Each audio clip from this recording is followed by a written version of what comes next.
returned late drunk after a wild bachelor party that went too far. When I rang bell, this happened.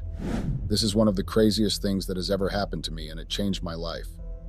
Hi Redditors, my name is Lane77 and I am divorced with no children. I would not be saying my age either. I actually managed to ruin not only my marriage, but also my family and social life too. It was just this night that everything started going downhill.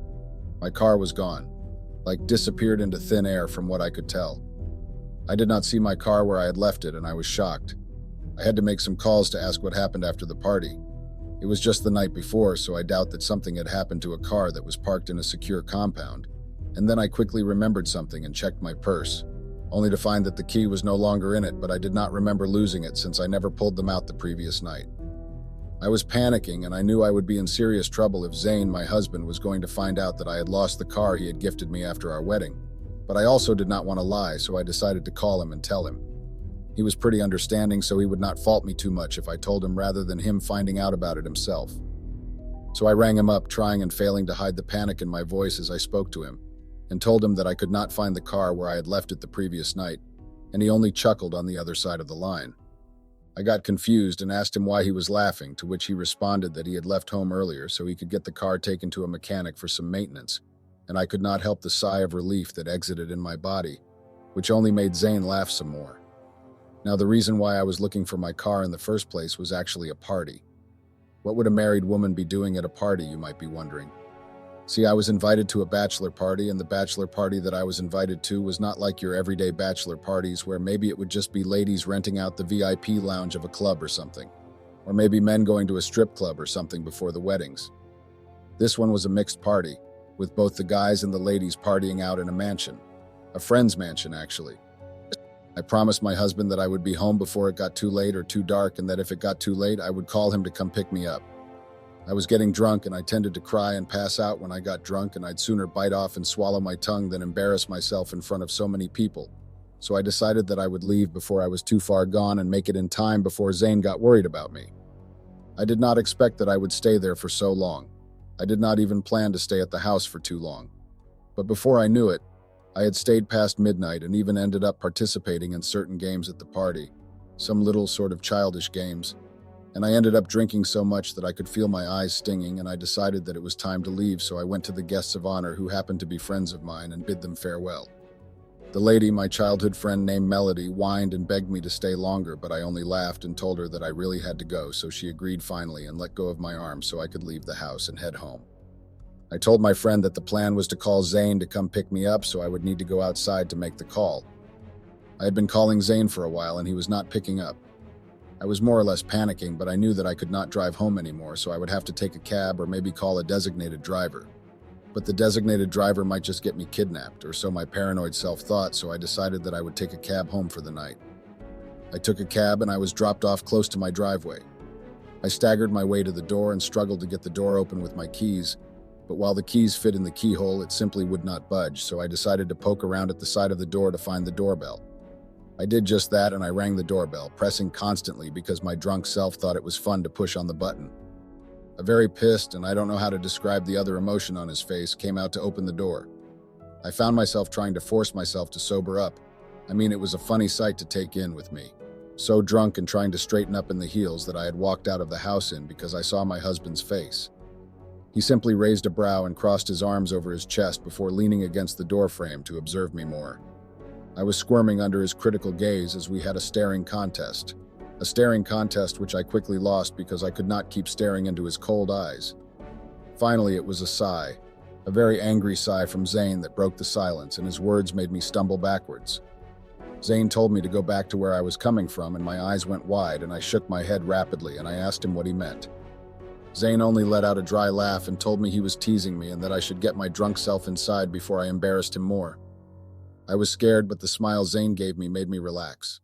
He even extended an arm for me to take as he helped me into the house so I would not fall on my face on the way to the stairs, helping me climb one step at a time and holding my waist to steady me on my feet till we were in our room, and I almost fell on my face because my knees buckled in relief, and Zane laughed at me before going down on one knee to help me out of my heels as I sat on the floor.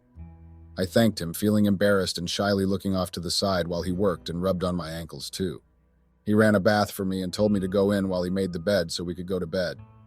I was so damn tired that I did not notice any other thing that my husband did after he returned from the bathroom and asked me to go in. I didn't even notice that he had picked up the clothes I had removed on the room floor, and the shoes too. I only remember my head hitting soft pillows, and then I was off in a dreamless void of sleep. I woke up pretty late the next morning, but I did not bother with it since it was a Saturday, and I could always just decide to sleep in some more, but I knew I could not, and I got up quickly with a massive hangover that threatened to rip my skull apart. I struggled to get out of the bed and down the water and aspirin that Zane had no doubt left for me on the bedside drawer, and then I hopped in the bathroom to finish my morning routine and leave the house. I needed to go get my car where I had left it, at my friend's place. I could not find my husband when I woke up, just a small sticky note on the kitchen counter with a plate with 2 sandwiches on it. The note read that his father had sent for him, so he had to leave early to attend to the man, and I only nodded as I put the note inside the drawers that I often left all his little notes before digging into my breakfast. It was steadily approaching 2 weeks, and I had yet to see my car, and Zane was not telling me anything anymore. Not about the car and not about the car shop he had taken the car to. I had no idea, so I was stuck either having him drive me to work or just taking a cab if Zane was either not around or too busy to take me to work.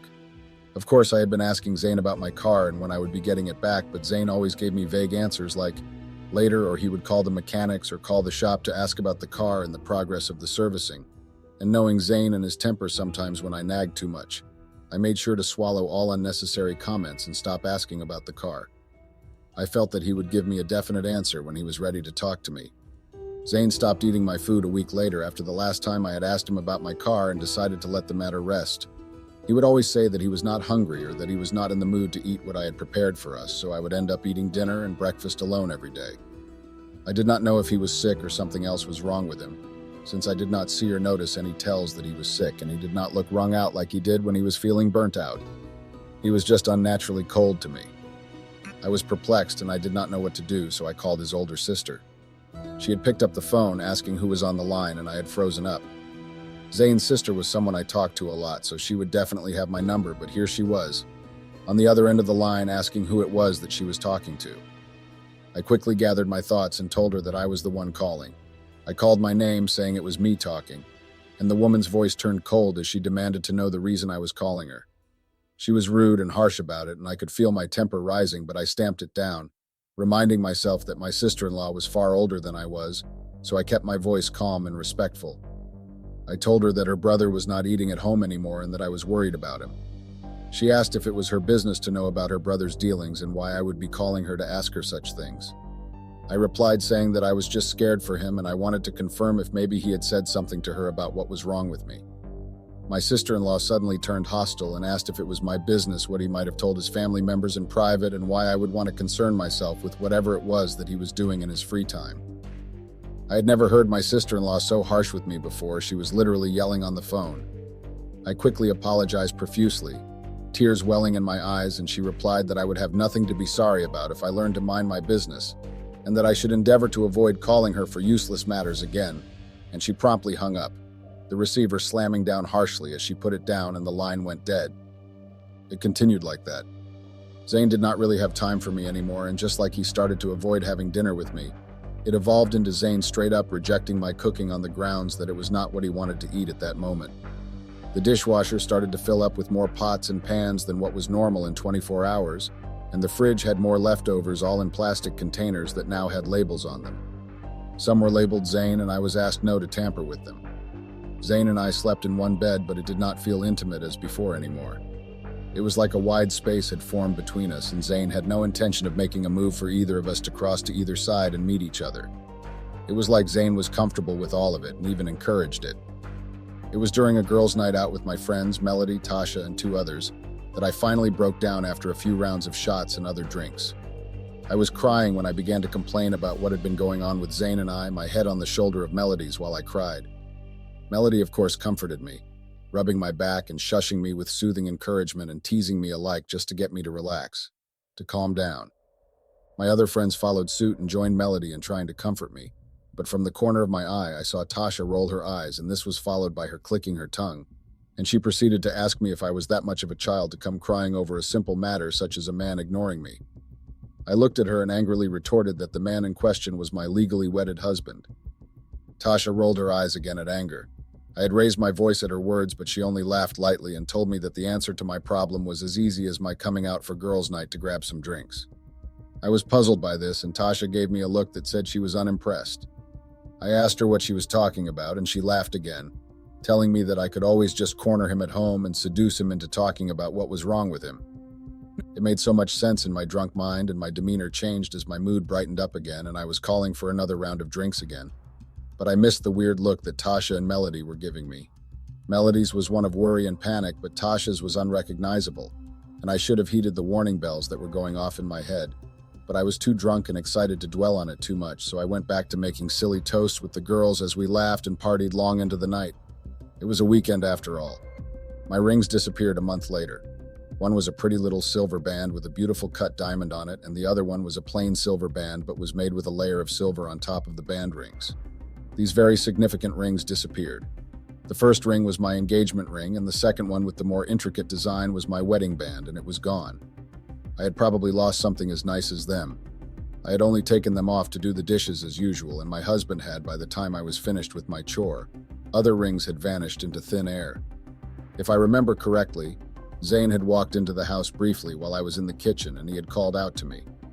I had answered him and had seen him poke his head into the kitchen briefly to give me an odd look, observing me while I did the dishes, giving him a small, sweet smile that he did not really return, but I did not think much of it because Melody had advised me to take everything happening like it was just a phase.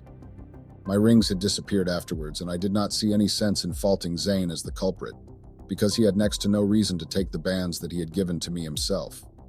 Even the car that had been taken registered as nothing in my head, so I just felt that I had lost the ring. I actually went to have the wedding band remade. The design and feel was familiar to me, and I had images of the ring so I could get it made again anyway, so I rested easy. Zane left the house after a week later, a week after I had lost the rings and went to have the wedding band remade. He straight up moved out of the house. I asked him where he was going to after he returned from work one Tuesday evening, and he just replied that he was going to his family house for a visit. Yeah, right, a family visit with a big old suitcase that had his work clothes and his dress shoes. And I pointed this out only to receive nothing short of a growl from Zane at my questioning. Zane asked me how it was my business if he wanted to stay at his family house for more than the weekend. He said that since I was desperate to know his movements so badly, he would just about stay there for the next week, saying I could have the house to myself and do as I pleased, and he shouldered past me, knocking me off balance in the process, but not hard enough to land me on the floor. His exact words as he got into his car were that I could bring in a new partner if I so desired, and it was his words that stung more than the light throbbing in my shoulder that he had hit. I was confused by this. I did not understand how he would say such a thing to me, and I wanted to run out after him and demand answers, but knowing how Zane was, I would not get an answer, but would rather get on his bad side. I decided to talk to his friends about his strange behavior, and who better to ask than his closest friend in our joint friend group, a former classmate of his from school who was from my hometown and someone I knew too. Andy. Andy did not appreciate me calling him out of the blue to ask him questions about Zane, and he stated as much as he picked up the phone. He sounded irritated and disgusted just hearing my voice, and he rudely asked me to hurry up with what I was hinting at so he could get back to going about his business.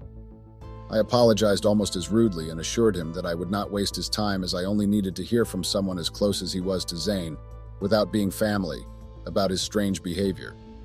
I wanted an outsider's view of his newfound attitude. Andy simply sighed and asked me what gave me the idea that he would give me the answers that I needed.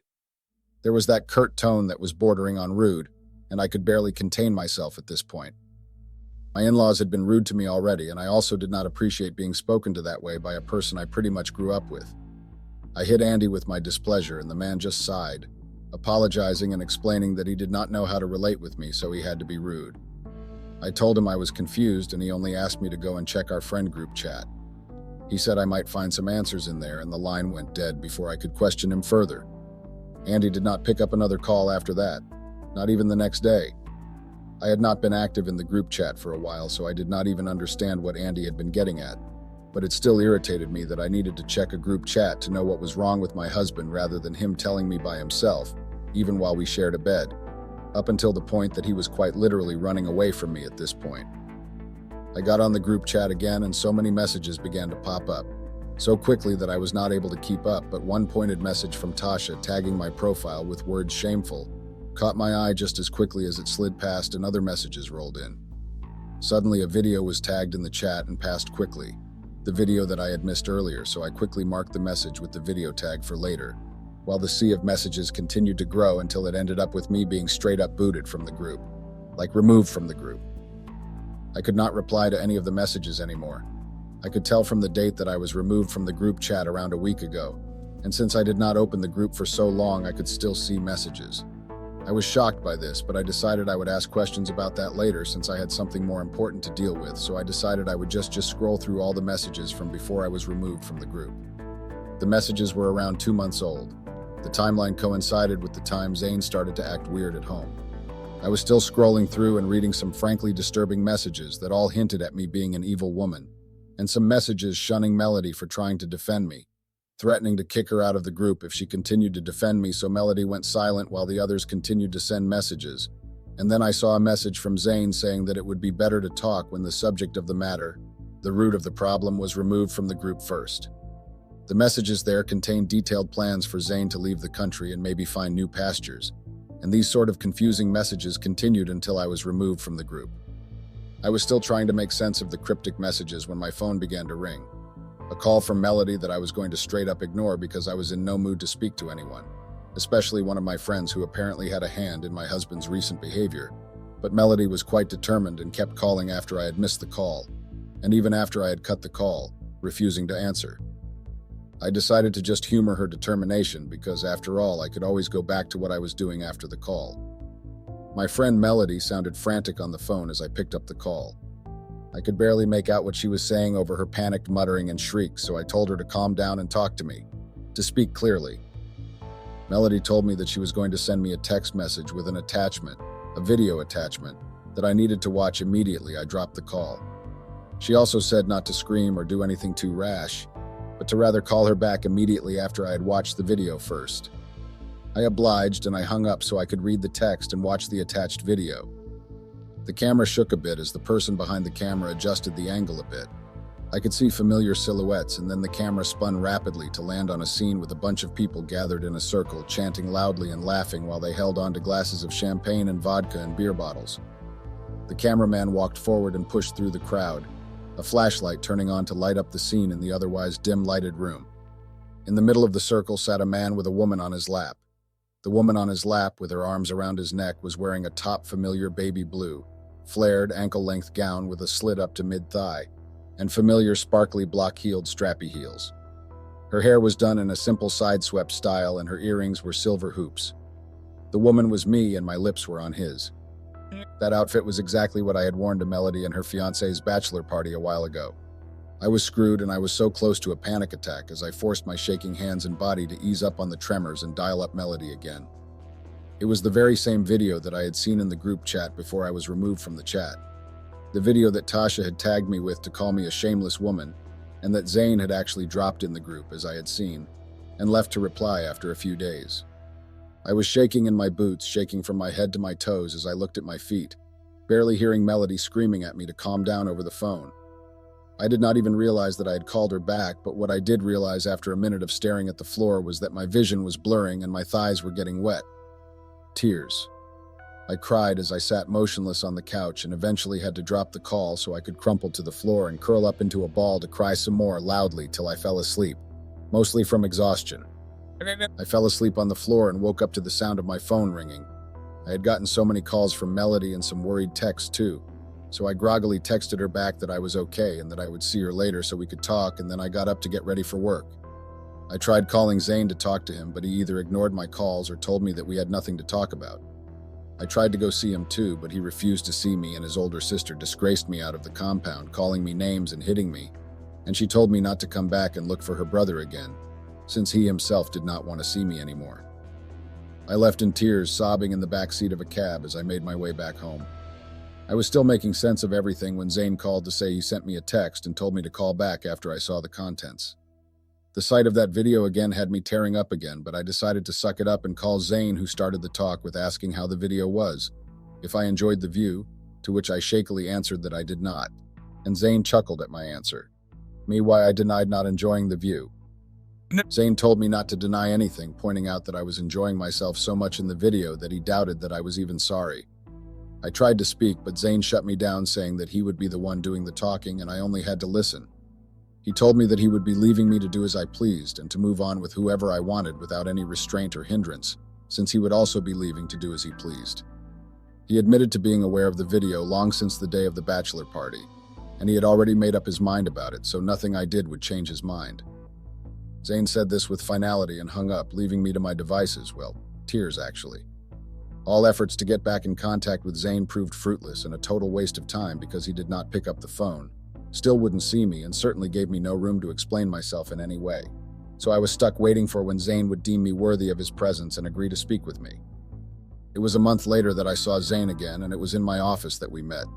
He had come to my office holding onto a decent-sized brown envelope that he said was for me. He slammed a brown envelope on my desk and asked me to quickly sign the papers inside. I had seen this coming, but I did not expect it to be so soon. The papers inside the envelope were definitely divorce papers. I had tried begging and trying to explain myself after we had the fight about that god-awful video, but he did not listen to me and said he was going to go ahead with the divorce since he was not sure that I would not get involved in a bigger issue or scandal than the one at the party.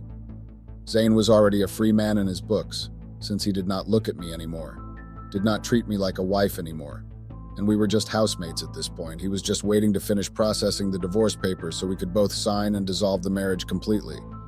I mean, it's not like he was the one swapping saliva with a stranger and frankly enjoying every minute of it. I was practically humping the man in the video, and I had been trying to explain to Zane that I was too drunk to understand what had happened, but of course Zane did not pay any mind to what I was saying. He was done with me, and I had no other option left than to pack up my bags. I had begged Zane to give me a little time to get myself in order, and then I would sign the papers without any complaint of any kind, and Zane had rolled his eyes at me, scoffing at my request but obliging nonetheless, waving me off as he left my office.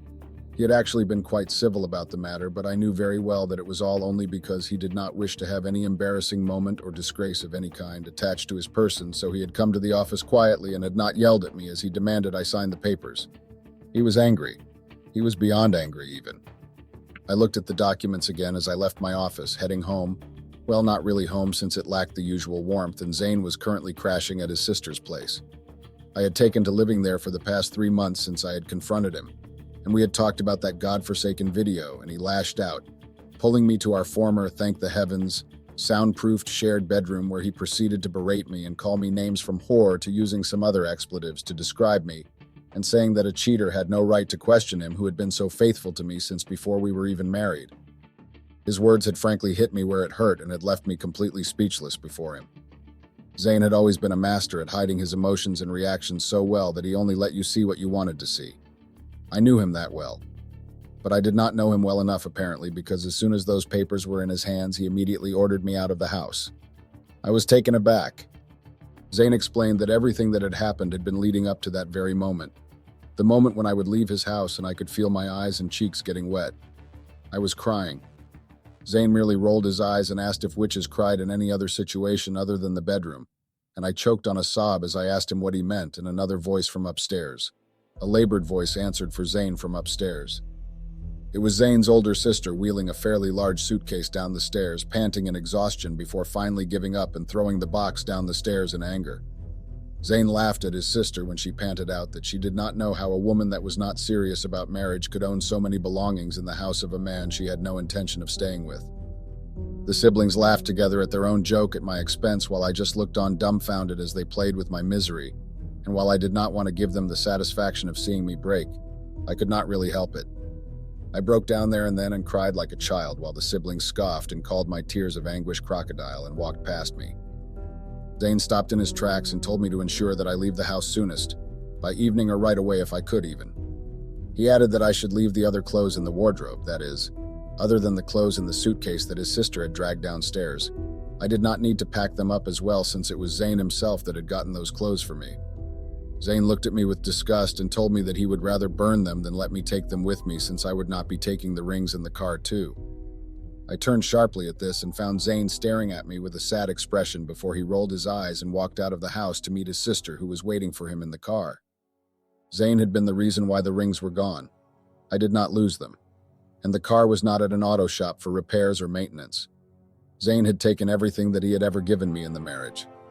That was how Zayn decided to punish me for my actions. My tears wouldn't stop flowing, and I could not stop myself from crumpling the brown envelope in my hands as I kicked my legs out and sat on the floor, pulling at my hair like a desolate woman in mourning. Yeah, I was definitely in mourning. I was beyond devastated. Update. I figured out the video was shot by the chief bridesmaid of my friend, the friend who had thrown the bachelor party I had attended that started all the drama. Tasha, the chief bridesmaid, was the culprit, and it was obvious because the angle of the video was where she had been seated.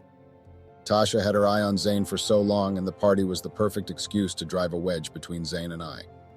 Tasha planned to end my marriage so she could waltz in after making me look like a loose whore and painting herself as an absolute angel. My friend Melody had told me that it was the Tasha in question that had suggested the drunken game of truth or dare, and she was the one who I had trusted to the point of downing whatever shot Tasha brought to me. I let her pour me shot after shot until I was more than a half drunk, and she encouraged me to play the game. Melody told me that she had gone upstairs with her husband to be earlier. If not, she would have stopped Tasha herself. Tasha had been the one to anonymously send the video to my husband, and since she was a damn colleague at Zayn's workplace, she had been trying to make advances at him again since the video had been sent. Melody had confronted Tasha, and she had confessed to doing all of it, and she woefully lamented that Zayn had known that she wanted him, and had still rejected her despite divorcing me. Tasha had looked me dead in the eye and said that if it were in a different setting, she would have paid to have men sleep with, and it would all be taped so it would look like an affair, and my husband would have done more than divorce me. I was shocked to hear that from a person I called my friend, and it made me reevaluate how I made friends. And while it was a relief to find out that I had in fact been set up, it still did not change anything because I was still at fault, not only in Zayn's books but also in mine, because no amount of intoxication would excuse my kissing another man and letting him grope me in a party filled with, although equally drunk and carefree, friends and acquaintances as a married woman that I was. And while I did enjoy the kiss, I did not want it to lead to my marriage being ruined. Zayn did not listen to what I had to say, and he told me that nothing would change his mind, because he did not want a careless woman for a wife, no matter the situation. I know I can't change anything, but I lost the man I love because I got too drunk. I hate that, and be careful who you call your friends. I know it's still my fault.